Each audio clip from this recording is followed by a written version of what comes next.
Bismillah Rahman Rahim. Another 5090 O level biology MCQ paper, which I hope will help you in the upcoming exam. This is June 22, question paper 1-1, and we're going to do the first 20 questions in this video. Bismillah Rahman Rahim. Let's look at question number 1. The diagram shows the plant cell. The cell is stained with iodine solution. There's the nucleus, labeling as cell wall. And then there's the starch grains. And then after staining with iodine solution, what are the colors of the cell wall? What are the colors of the cell wall and the starch grains? Now you know this, they told you that stain with iodine. Iodine only reacts with starch. So what are we going to find? Now this is what you've got to really be understanding, is that iodine only reacts with starch. Cell wall contains cellulose, not starch. So the answer is C. Why? Because orange brown would be the cell wall, because cell wall doesn't have starch, so you know the color of iodine is brown. So it will remain brown. But when you add it to the starch grain, then it reacts with the starch and changes its color from brown to a blue-black color. Now, a quick recap of iodine solution. This is the color of iodine solution, and you can see it is orange-brown. And then when you put it on something which contains starch, if it contains starch, this is a piece of potato, and you put this on that, and you see how it has turned black. Then another diagram to show you this, just a quick revision of it, is that this the negative biuret test, this is the positive biuret test. This is a positive result is dark blue when you test for starch, and then the negative result is an orangish brown or whatever. And then the reducing sugar tests are these. You can see how the color changes. Blue means no reducing sugar, green means slight reducing sugar, yellow means a little more, orange red means a little more, and brick red would mean, of course, a very high. And it's brick red precipitate. Precipitate means you'll see some precipitate, some red precipitate in this whole test tube. So this is, of course, a quick recap of all the biological tests. Question number 2, the diagram shows the shape of a red blood cell. While you can't really see it very well, what is an advantage of this shape? You know, it's a biconcave disc. Biconcave disc means it allows it to carry more hemoglobin. No, that's because there's no nucleus. That's why it allows it to carry more hemoglobin. Allows it to move more quickly in arteries. That's because of the small size and the fact that it's got an elastic cell membrane and it's got a spongy cytoplasm. Then increases the surface area for diffusion. Yes, the biconcave disc would increase the surface area for diffusion. Prevents it getting trapped in valves in the veins. Well, that's not the reason for it. You see, the valves are in the veins are in one way direction and they just flow and they close. So why would they get trapped? So that was another sort of just a confusing statement for you all to think about. Now, coming to question number 3, the diagram shows 4 different plant cells. They are all carrying out aerobic respiration. Which diagram represents the movement of carbon dioxide molecules? Well, you know, when a cell is producing carbon dioxide, well, this carbon dioxide is going to diffuse out. So this one is wrong. This one is wrong. Only this and this are correct. Now, what is the difference between these? Here we have 3 inside and larger outside. Here we have more inside and less inside. So it is diffusion. You see, carbon dioxide diffuses out from a higher concentration to a lower concentration. This is wrong because you see it is from a low concentration to a high concentration. Here it is from a high concentration. So the answer is D, because carbon dioxide diffuses out of the cell by diffusion. Now let's look at question 4. This is a very challenging question and a very demanding question in which candidates were required to remember that absorption of nitrates take place by active transport, so that nitrate ions can continue to be absorbed even if the concentration in the soil is less than that in the cells. So you see, what you have to understand is, which some of you do not understand, is that if outside it was 5, even then nitrate ions would enter. Why? Because it's by active transport. Now look at the diagrams. The diagrams, you see, C and D were totally wrong. Why were they totally wrong? Because there is nothing before 10. The graph, there's nothing before 10. So this was totally wrong, because even if they are, it said to you in the question that X is the concentration of nitrate in the soil is the same as in the cell. So that means it was, X was at this point 10, 10. 10 in the soil, 10 inside the cell. Which graph shows how the rate of absorption varies with nitrate concentration in the soil? So you see, these two were wrong. C and D were totally wrong. But then A and B you had to choose because most of you chose B. You see, what you did is that when the concentration became the same, then you said the rate became constant. Well, no, that was wrong because why would the rate become constant? Say it's become 20 outside. Now the nitrates are 20 outside because the nitrate concentration in the soil is increasing. So it went up to say 20. So even then it would enter. Why would the rate become constant? It will keep on increasing. You see, when would the rate become constant? This is another point which you must understand. When will the rate become constant is, you have to understand is a cell has channel proteins for active transport. So say it has 10 or 6 or 7 or 8 channel proteins. Now you see a time comes when it becomes constant is means that all channel proteins are being used up. It's just like a room has a hall has 6 doors. So 6 people can enter the room at one time. So the fact that it becomes constant is because active transport is by channel proteins. And those channel proteins will all be used up. So all those channel proteins will be working. So the rate becomes constant. So which graph shows how the rate of absorption varies with nitrate concentration in the soil? The answer was A. The answer couldn't have been B because at B, what has happened at X, you've then made the rate constant. The rate will keep on increasing. Even though the concentration outside will keep on increasing, a time will come when, of course, nitrate ions have to enter through a channel protein. The cell membrane doesn't allow ions or polar molecules to enter. So please understand this question. This is a very difficult question. And this was, of course, a challenging one, which as I was reading the exam report, large number of students, the answer wrote was B. But B is wrong. A is the answer. Now, question number 5. The graph shows how the rate of reaction of a protease from the stomach varies with pH. So they've shown you the rate of reaction, they've showed you the pH, they've showed you that it's a stomach, and it's a protease, they've told you all that. They're giving you a lot of information in the question. Read the question very carefully. And then it says, what describes the pH at point X? You see, that pH is resulting in the highest activity, which would be, of course, the other word for it would be the optimum pH. So the pH produces the highest rate of enzyme activity. So answer is D, but why is A wrong? The highest pH at which this enzyme is active? No, the highest pH is here. The lowest pH that does not destroy the enzyme? No, I mean, even after that, the pH is being destroyed. After that, as the pH is being increased, there's still some rate of activity continuing. The pH at which substrate starts to run out has nothing to do with the substrate. Substrate runs out, that means the reaction will stop. Doesn't mean that the enzyme is going to be. So the pH is not going to, of course, yes, you're right. In a way, the pH will change because as more of the amino acids are made, this is a protease. So it's going to convert the proteins to ultimately amino acids. And if more the amino acids, the pH is going to change, which will then denature the enzyme. So these are the questions which you must know in O level enzyme chapter. Question 6.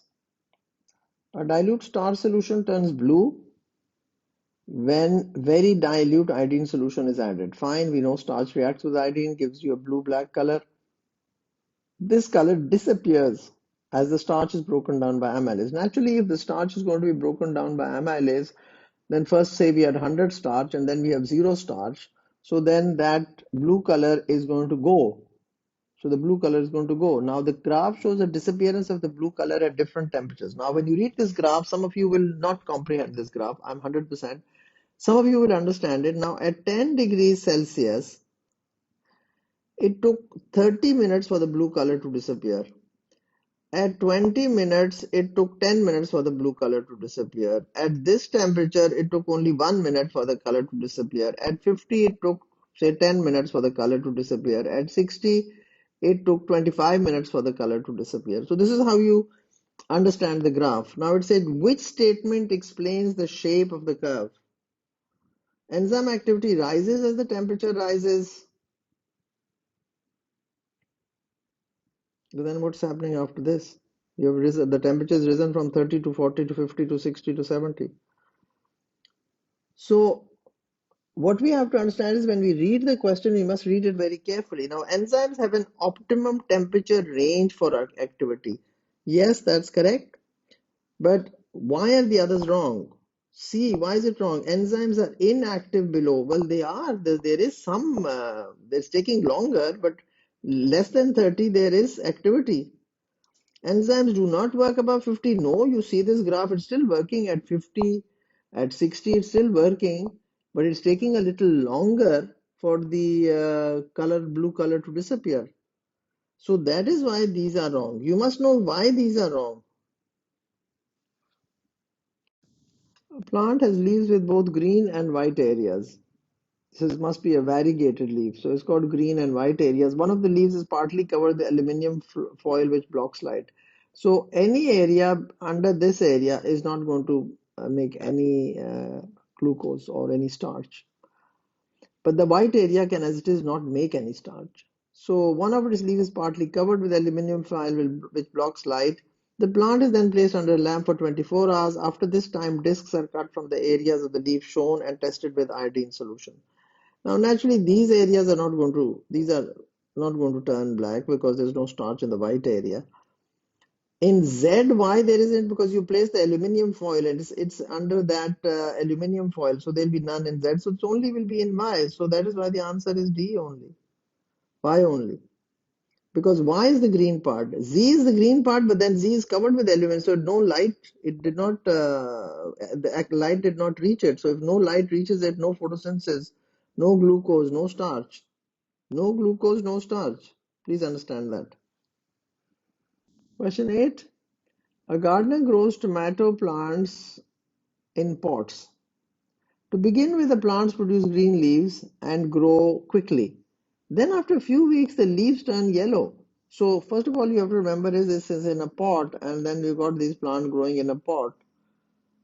So the leaves turn yellow. Which type of water can the gardener use on the plants to make the leaves turn green again? Basically, when do they turn yellow? When they're not getting enough magnesium, because magnesium is needed for the chlorophyll molecule, and that's what gives them the leaves the green color. So this phenomena is of course called chlorosis, but basically it's because of lack of magnesium. And this is it's a potted plant, so it's a pot in which this is soil, and maybe there's all the magnesium that was in it has been used up. So that's why they were green first, and then after a few weeks, what has happened is the magnesium has run out. So that is why the answer is A, water with fertilizer containing magnesium. Question number 9. Which row shows the disease caused by lack of different nutrients in the diet? Now, either we know it or we don't know it. It's a very direct question. It's not a very ambiguous question. It's a very direct question. Lack of iron we know is anemia, lack of vitamin C we know is scurvy, and lack of vitamin D we know is rickets. So either you know it or you don't know it. Then coming to question number 10. Question number 10. 4 food tests were each carried out on 4 different white powders A, B, C, and D. The results are shown in the table. Which powder contains a carbohydrate, a fat, and a protein? Now, what we have to understand is that carbohydrate is Benedict's test. It contains a carbohydrate, a fat, and a protein. Benedict's test is for, yes, sugars, and sugars are carbohydrates. So Benedict's test will be positive if it's not blue. If it's blue, Benedict's test is negative. Biuret test is blue if it's negative. Ethanol emulsion test is for fats. It is clear if it's a negative test. So, but it says that what we have to understand is that which powder contains a carbohydrate, a fat, and a protein. A carbohydrate, a fat, and a protein. So, the answer is A. Why is it A? You see, I would say this was a really difficult question. You see, when it says a carbohydrate, so if starch is positive, and ethanol emulsion means the fat is positive, and biuret means violet color protein is positive. So Benedict's had to be negative. But if they had given you some color here, because Benedict's test is for reducing sugars, and those are also carbohydrates, but it said a carbohydrate. A carbohydrate means starch is present. So starch is positive. This is for fat, and this is for protein. So you had to have a carbohydrate. So you have the starch. You see, iodine is for starch. So a carbohydrate, so that was starch, fat, and protein. So this is for starch, carbohydrate. This is for ethanol emulsion is for fat. So ये भी हो गया. And protein is for bio test. So this is so Benedict's test had to be negative because we couldn't have two carbohydrates in it. If it was glucose in it, then of course it would be another carbohydrate. So very challenging question. I like it. It's difficult. It would be difficult for the students who are not very clear on the food test.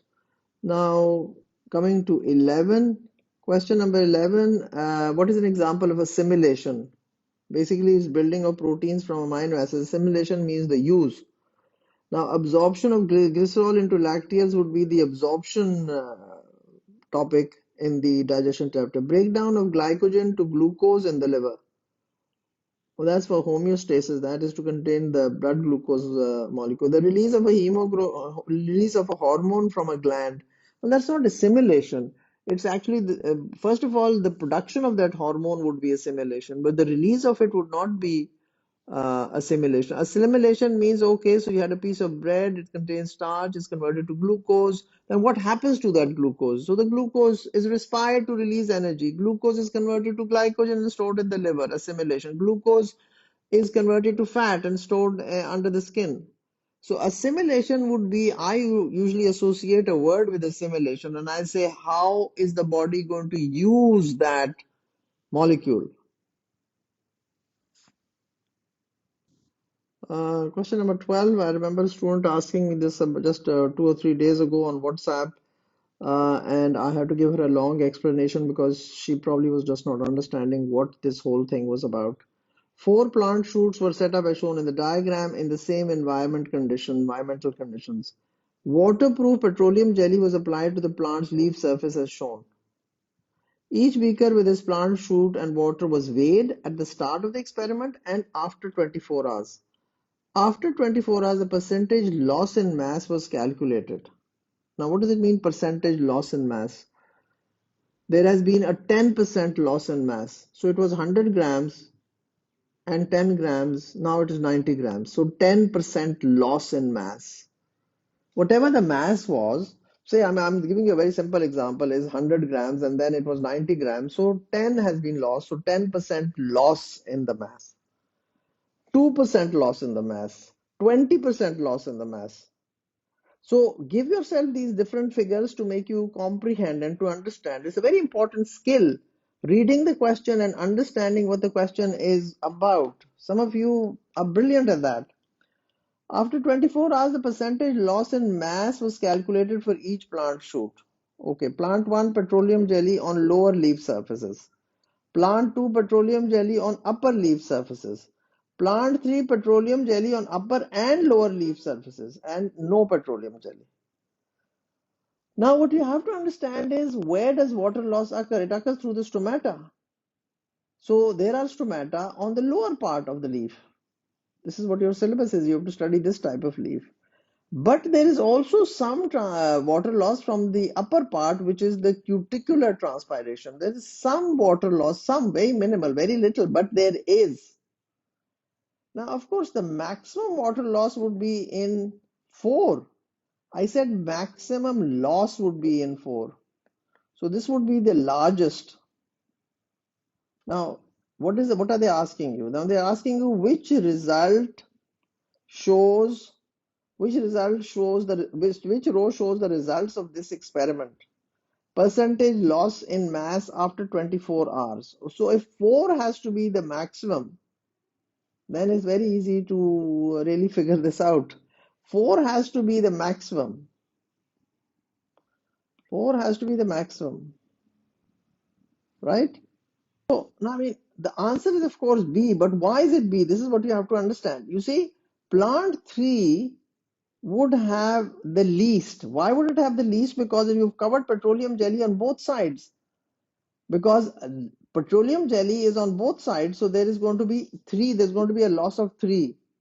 But plant 2 has only got an upper surface, so that is going to be more because the lower surface has the largest number of stomata. And then plant 1 was only on the lower surface. So petroleum jelly on the lower leaf surface. Plant 1 had petroleum jelly on the lower leaf surface. So it had a 5% loss. It had a 5% loss after 24 hours. So please understand that is that the maximum loss would be in 4, the least loss would be in 3. Why? Because you've covered petroleum jelly on both sides. And there'll be a little more loss in 2. Why? Because the petroleum jelly was on the upper surface, but the lower surface has stomata, so there will be quite a considerable loss. Here it was, then here we have very little loss from the upper surface because we have covered the lower leaf surface. So please understand that the leaves have stomata on the, they don't have stomata on the upper side, but there is some cuticular transpiration. There is some transpiration from the upper surface as well. Question 13. What is the main cause of water moving up the leaves? Evaporation from the walls of the mesophyll cells. You see, this is what you have to understand. Unless if you have a beaker or a glass of water and you put a straw in it, well, the reason why water is going to come into your mouth is because of the suction force. The suction force is the water evaporating from the leaves of the mesophyll cells, and that of course causes the suction force, which is going to result in water moving up the leaves in the xylem muscles. So that of course then the water vapors diffuse out, but basically it's the evaporation, and that is going to result in the suction force. Question 14. Which blood vessels carry blood towards the heart and towards the lungs? Towards the heart would be the vena cava, and towards the lungs would be the pulmonary artery, which goes from the right ventricle to the lungs. So the answer is B. The diagram shows the right side of the human heart when the ventricle is relaxed. Which row describes the position of valve X and valve Y? What is valve X? That is on the right side you have the tricuspid valve. And Y is the semilunar valve, where from the right side of the heart, you know it's the pulmonary artery which goes out. So which row describes the position of valve X and valve Y? When the ventricle contracts, this ventricle when it contracts, you see this has to close because the blood has to go into the pulmonary artery. So the answer is B. Question 16. People who have a diet that contains a lot of fat and who smoke and have 2 important risk factors for which disease? Well, everybody knows coronary heart disease. Can't be anything else. Fat and smoking all results in coronary heart disease. 17. Which equation represents aerobic respiration in plant cells? You know it's glucose plus oxygen give you carbon dioxide and water. So you know it is D. But you see, this is something which everybody must write down and remember these equations. There is no such a thing if you want to just guess this. You can't guess this. Either you know it or you don't know it. Glucose and oxygen combine, whether it's plant cells or animal cells or bacteria, this is the main thing, or fungus. Glucose plus oxygen gives you carbon dioxide and water. And this is, of course, the balanced equation. Sometimes they do give you not a very balanced equation, but that's chemistry, but still, you must know it. Question 18. 4 flasks are sterilized and set up as shown. Which flask will show signs of fermentation and aerobic respiration after 1 hour? What have we added? Dry yeast and water in the fridge. That's wrong. Dried yeast and water in the warm room at 20. Let's read this. The dried yeast, water, and sugar in refrigerator. This is wrong because at such low temperatures, the enzymes are not going to work. All these processes are enzyme controlled reactions. And dried yeast, water, and sugar. So, yes, the answer is D. Why? Because in this we had dried yeast and water. Here we have dried yeast, water, and sugar, and you have the temperatures also at 20 degrees, so you have a lot of the glucose being anaerobically respired to release energy, and we have enzymes, and so 20 degrees Celsius warm room would have the right temperature for the enzymes which are needed for whether it is aerobic or anaerobic respiration. They do require enzymes. Please remember that. I don't know why you get this mixed up. Whether it's respiration, aerobic or anaerobic, whether it is photosynthesis, all require enzymes. Which row shows actions that occur when humans breathe in? Breathe in means inhaling. Volume has to increase. So the diaphragm flattens, external intercostal muscles contract, ribs rise. So the volume increases of the chest cavity. Volume increases. This results in pressure decreasing and air moves in from high pressure to low pressure. So the answer is C. Which graph shows the change in concentration of molecules in the dialysis fluid during kidney dialysis? And the dotted line is urea and the straight line is glucose. So naturally urea is going to increase. The answer is B. Urea in the dialysis fluid is going to increase because from the blood the urea is going into the dialysis fluid, and the glucose will remain constant. Why? Because there is glucose in the dialysis fluid, but it will come to an equilibrium. If there's less, it will go into the blood. If it's more in the blood, it will go into the fluid. So it will reach an equilibrium. But this is not in the syllabus anymore. Dialysis, I think, is not in the syllabus anymore. So there's no need to discuss this in great detail. Okay, that finishes this video. Thank you very much.